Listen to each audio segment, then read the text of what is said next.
Inis ka ba dahil laging naglalag ang Android phone mo? Huwag mo muna itong palitan. Sa video na to, ituturo ko ang 3 hidden settings na magpapamukha sa phone mo na parang bago at super responsive ulit.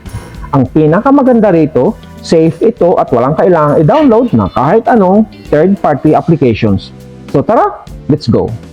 Ang una nating gagawin, kailangan nating linisin ang digital na basura. Pero babala, huwag basta-basta mag-delete. Pumunta sa phone settings at scroll down mo at hanapin mo yung apps. Dito, piliin mo yung mga applications na malalakas kumain ng space tulad ng TikTok, Facebook o Instagram. I-tap mo yung storage at piliin mo yung clear cache. Okay? Uulitin ko, clear cache, huwag clear data para hindi kayo mag-log out. Ang cache ay yung mga pansamantalang files na nagpapabigat sa phone mo kapag naiipon.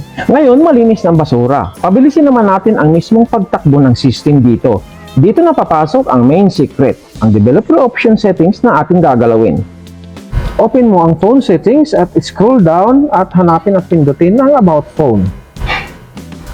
I-open mo yung software information at hanapin ang build number. Pindutin ng 7 beses ang build number hanggang sa lumabas ang message na developer option has been enabled.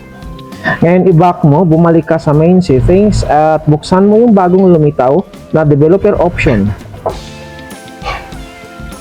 Dito guys, hanapin mo yung 3. Itong Windows Animation Scale, Transition Animation Scale at Animator Duration Scale.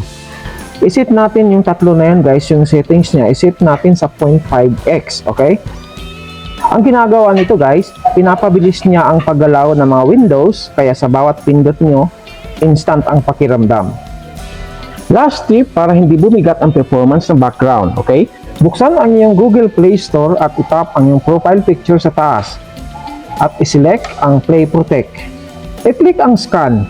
Importante ito dahil i-check nito kung may mga suspicious apps na tumatakbo sa background na sumisip-sip ng iyong RAM at ng battery na hindi mo alam. Kita nyo, mas smooth na at wala ng lag. Kung nakakatulong sa inyo, huwag kalimutang i-hit ang like button, mag-subscribe na rin sa Junaville Tech Guide para mas marami pang Android tips and tricks.